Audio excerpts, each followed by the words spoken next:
हाय दोस्तों, good morning to all of you. Rao education centre में आपका स्वागत है।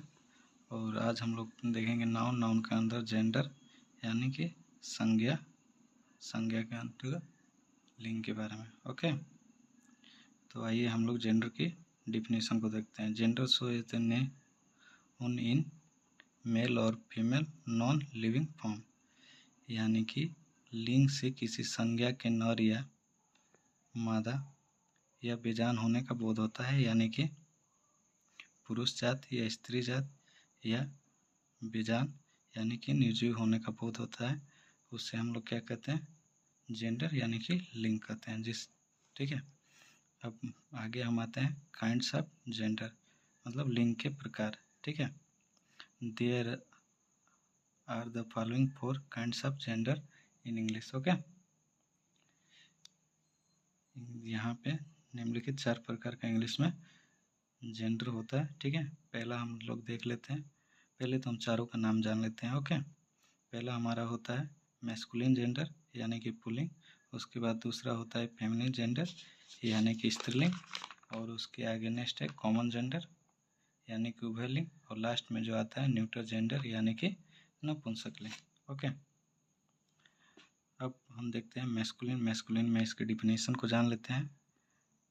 Definition of masculine gender word which show noun is the male sex or of the masculine gender।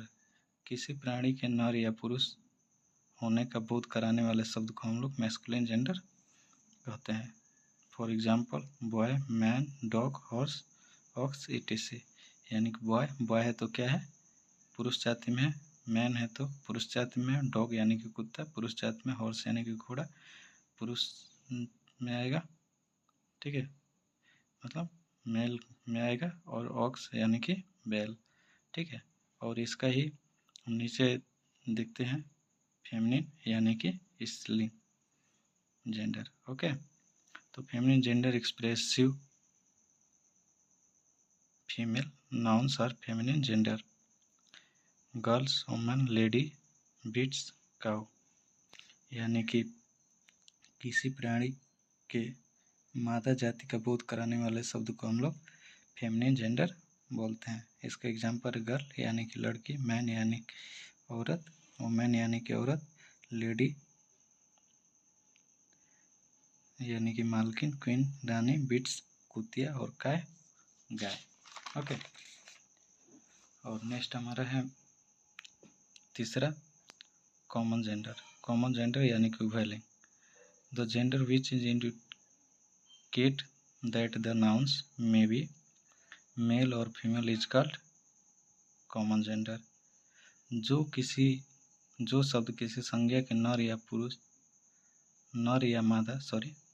या मादा होने के संकेत को स्पष्ट नहीं होने देते हैं, अर्थात ऐसे जो नर या मादा दोनों ही हो सकते हैं, वे उभयलिंग यानी कि कॉमन जेंडर कहलाते हैं। जैसे चाइल्ड, अगर हम लोग चाइल्ड के लिए याद देखते हैं तो चाइल्ड इमेज होता है बच्चा, यानी कि यह दोनों के लिए भी यूज किया जा सकता है, जैसे गर्ल के लिए भी और बॉय के लिए, मतलब छोटा बेबी के लिए भी। ठीक है, तो इसमें हमें इस वर्ड से ये होता है कि उसमें स्त्री और पुरुष जाति का बोध नहीं होता है, बल्कि वो दोनों के लिए ही यूज किया जाता है। बेबी यानी कि बच्चा, टीचर यानी कि अध्यापक। टीचर्स में भी हम अध्यापक और अध्यापिका रखते हैं, लेकिन टीचर्स में के अंतर्गत दोनों आते हैं। ठीक है, तो ये दोनों शब्द के लिए ही यूज किया जाएगा। ठीक है, ऐसे वर्ड है। फिर उसके नीचे में आता है न्यूट्रल जेंडर में से होता है नपुंसकलिंग। The name of the lifeless things and abstract idea for known as noun of neuter gender। बेजानदार चीज़ें एवं भाववाचक संज्ञाएं नपुंसकलिंग न्यूट्रल जेंडर कहलाती हैं। जैसे बुक, ये नहीं स्त्री हो सकता है, नहीं पुरुष सकता है, और नहीं दोनों ही हो सकता है। ठीक है, टेबल, चेयर, ऑनेस्टी, ब्यूटी, और यही है etc। ओके, इसमें हम देखते हैं कि ये सारी चीज़ें बेजानदार और भाववाचक हैं, यानी कि ऑनेस्टी ईमानदारी को हम लोग नहीं पुरुष जाति में बोध करा सकते हैं और ना ही स्त्री जाति में।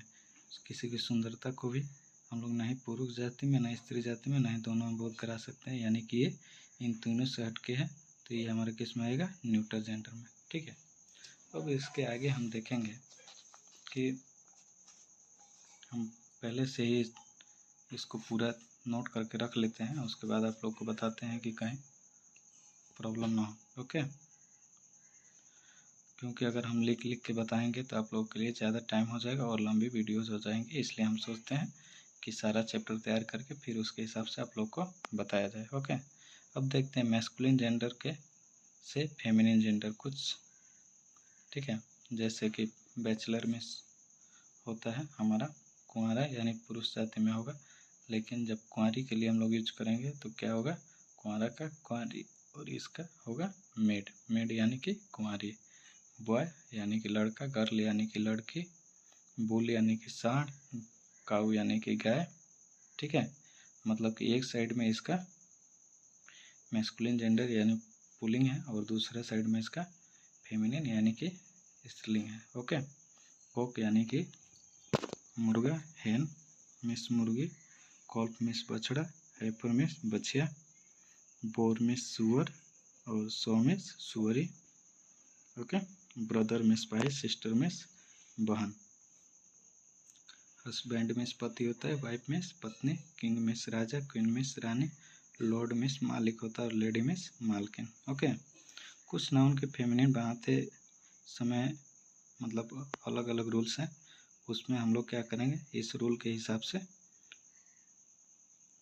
ESS जोड़ देंगे। जैसे ऑथर यानी कि लेखक, तो ऑथरेस यानी कि लेखिका, गॉड यानी कि भगवान, गॉडेस यानी कि भगवान के, या इसको हम बोल सकते हैं गॉड मिस देवता और गॉडेस मिस देवी। होस्ट मिस मेजबान, होस्टेस मिस मेजबान महिला के लिए यूज करेंगे। मास्टर मेजबान पुरुष के लिए, और मिस्ट्रेस मालकिन स्त्री के लिए। लॉयन मिस होता है शेर, सिंह यानी कि शेर, और लॉयनेस मिस होता है सिंहनी यानी कि शेरनी। टाइगर मिस बाघ, और टाइग्रेस मिस बाघिन। डायरेक्टर यानी कि निदेशक, और डायरेक्टर्स यानी कि निदेशिका। गेंट यानी कि राक्षस, गेंट्स यानी कि राक्षसी। प्रिस्ट यानी कि पुजारी, और प्रिस्टेस यानी कि पुजारी। ठीक है, इसमें हम लोग क्या किए हैं कि जो ऊपर वाला था हमारा मैस्कुलिन से फेमिनिन, उसके लिए वर्ड यूज किया गया था, और नीचे में इनके लास्ट में हम लोग ESS जोड़ के इनका फेमिनिन बनाते हैं। ठीक है, और इसके आगे थोड़ा हम नेक्स्ट में भी देख लेते हैं, ये भी उसी में का है ESS वाला। तो सेपरेट मिस होता है गडरिया, सेपरेट मिस गडेरियन, एम्प्रोर मिस होता है सम्राट, एम्प्रेसेस मिस होता है समाग्री। ठीक है, पोइट मिस होता है कवि, पोइटेस मिस होता है कवित्री, प्रिंस मिस राजकुमार, और प्रिंसेस मिस राजकुमारी। कंडक्टर में यानी कि परिचालक,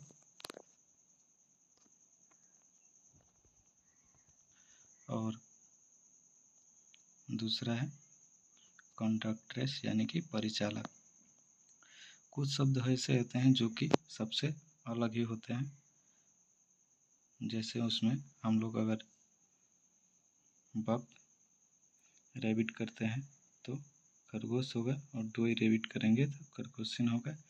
ही गोट यानी कि ही के साथ हम लोग, ही क्या है, एक सिंगुलर सब्जेक्ट है। ठीक है, और सी क्या है, ये भी एक सिंगुलर सब्जेक्ट है, लेकिन इनमें हमें क्या है कि ही पुरुष जाति के लिए और सी स्त्री जाति के लिए यूज किया जाता है। ठीक है, तो ही गोट मिस हो गया बकरा, और सी गोट मिस बकरी। जैकस यानी कि गधा, CS यानी कि गधे। ठीक है, मैन सर्वेंट यानी कि आदमी पुरुष जाति के लिए, सर्वेंट मीन्स होता है नौकर, और मेड सर्वेंट यानी कि लेडी नौकरानी। ठीक है, ग्रैंड फादर यानी कि पिता, और ग्रैंड मदर यानी कि पिता दादा, और ग्रैंड मदर यानी कि दादी। ठीक है, लैंड रोड मतलब ज़मीन के जो जमींदार होते हैं उसको बोलते हैं, और लैंड लेडी यानी कि जमींदारिन। ओके, पीकॉक यानी कि मोर होता है, और पीहेन यानी कि मोरनी। वाशरमैन यानी कि कपड़ा धोने वाला आदमी, और वाशर वुमेन यानी कि कपड़ा धोने वाली औरत। ओके, और अब आता है हमारा जो सबसे अलग है लास्ट वाला, जो हम लोग पढ़े थे, कॉमन जेंडर, जो कि कुछ ऐसे शब्द हैं जो दोनों के लिए यूज किया जाते हैं। तो उसमें हम लोग देख लेते हैं। ठीक है, तो उसमें हमारा क्या है, पेरेंट्स यानी कि हम फादर मदर जब यूज करते हैं तो फादर से हमें पुरुष जाति का और मदर से स्त्री जाति का बोध होता है। बट हम यहाँ पे पेरेंट्स यूज करेंगे तो ये हो जाएगा हमारा माता पिता दोनों के लिए, यानी कि ये हमारा कॉमन जेंडर हो जाएगा। ठीक है, यानी कि उभयलिंग। ठीक है, फ्रेंड्स भी ऐसे ही है, पुरुष मित्र या स्त्री मित्र दोनों के लिए यूज कर सकते हैं। कजन यानी कि चचेरा भाई या बहन, फॉल यानी कि मुर्गा या मुर्गी दोनों के लिए यूज करते हैं। डियर यानी कि हिरन में हम लोग हिरन और हिरनी दोनों के लिए यूज करते हैं। सर्वेंट यानी कि नौकर या नौकरानी। रिलेशन, पुरुष से कोई रिलेशन संबंधित हो तो भी, और स्त्री से रिलेशन कोई संबंधित हो तो भी हम लोग इसका यूज करते हैं। इनेमी शत्रु। बर्ड्स यानी कि पक्षी होता है, वो पक्षी नर जात का भी हो सकता है, मादा जात का भी हो सकता है। बेबी यानी कि बच्चा या बच्ची। मोनर्च यानी कि राजा या रानी। फिर उसके नेक्स्ट में आता है ऑर्फन यानी कि अनाथ। इससे हमें ये नहीं पता चलता है कि वो लड़का है कि लड़की है। ये तरह से हमारा शिप है यानी कि भेड़। कैट यानी कि बिल्ली, माउस चूहा, स्पाउस पति, पर्सन यानी पुरुष। ठीक है, पिग यानी कि सुअर या सुअरी दोनों के लिए हो जाएगा। एलिफेंट यानी कि हाथी। हथिनी रेट यानी कि चूहा नर जात या स्त्री जात दोनों के लिए होगा। फॉक्स यानी कि लोमड़ी। कॉल्फ यानी कि बछड़ा। और लास्ट हमारा है पुपिल यानी कि छात्र या जिसको हम लोग बोलते हैं शिष्य। ठीक है, शिष्य, ये दोनों के लिए छात्र छात्रा के लिए हमें क्या यूज करना पड़ेगा, पुपिल। ओके, तो आज हम लोग जाने हैं जेंडर के बारे में। एक बार फिर से मैं रिवीजन कर देता हूँ। आज हम लोग जाने हैं इसमें नाउन के अंदर जेंडर के बारे में। जेंडर में हम सॉरी फ्रेंड, थोड़ा सा मिस्टेक हो गया, तो फिर से हम देख लेते हैं। थोड़ा सा ब्रेक हो गया। अभी हम देखते हैं कि हम लोगों ने आज क्या रिवीजन किया, क्या पढ़ा। तो सबसे पहले हम लोग जाने हैं नाउन के अंदर आता है जेंडर। और जेंडर में हम लोग जाने हैं जेंडर की डिफिनेशन, जेंडर कितने काइंड्स ऑफ जेंडर। ओके, उसमें हम लोग को मालूम चला है जेंडर 4 प्रकार का होता है इंग्लिश सब्जेक्ट में, यानी कि ग्रामर में। पहला हम लोग जाने मैस्कुलिन, दूसरा फेमिनिन, और तीसरा कॉमन जेंडर, और चौथा हमारा था न्यूट्रल जेंडर। अब इसके अंतर्गत हम लोग भी ये भी देख लिए कि इनकी डिफिनेशन क्या होती है और इनके अंतर्गत कौन से वर्ड आते हैं। फिर आगे हम लोग देखें यहाँ पे कुछ ऐसे मैस्कुलिन जेंडर थे जिसको हम लोग फेमिनिन जेंडर कैसे बनाते हैं, और कुछ का तो मतलब दोनों दिया होता है, मैस्कुलिन जेंडर और फेमिनिन जेंडर, और कुछ का नहीं होता है तो हम लोग उसमें EWS जोड़ के बनाते हैं। ठीक है, और एक ऐसे ही था बकराबिट, यानी कि दूसरा शब्द उसमें जोड़ के हम लोग बनाते हैं। जैसे हम लोग इसमें बक का, इसमें ड्यू का, इसमें ही और सी का यूज किए हैं इन दोनों वर्डों में। ओके, और लास्ट में हमारा आता है कॉमन जेंडर यानी कि उभयलिंग, जिसमें हम लोगों ने अभी देखा कि ऐसे वर्ड जिनका स्त्री और पुरुष दोनों जाति के लिए ही बहुत यूज किया जाता है उन्हें हम लोग यूज करते हैं। ठीक है, parents, friends, cousin, fowl, deer, servant, relation, enemy, इस तरह से बहुत सारे वर्ड हम लोग ने देखे। ओके, तो आज के लिए इस वीडियो में इतना ही, मिलते हैं नेक्स्ट वीडियो में। और हमारा नेक्स्ट वीडियो है, देखिए हम लोग ने रेडी करके रखा हुआ है, इसमें हम लोग जानेंगे नाउन के अंतर्गत नंबर के बारे, यानी कि वचन के बारे में। ओके, तो इसमें भी हमने ये सारी डिफिनेशन वगैरह और इसके जो भी हैं एग्जाम्पल सब हम रेडी करके रखे हुए हैं। अभी नेक्स्ट वीडियो में हम लोग इसको यूज करेंगे और बाकी का जो है आप लोग को बताएंगे। Okay, thank you.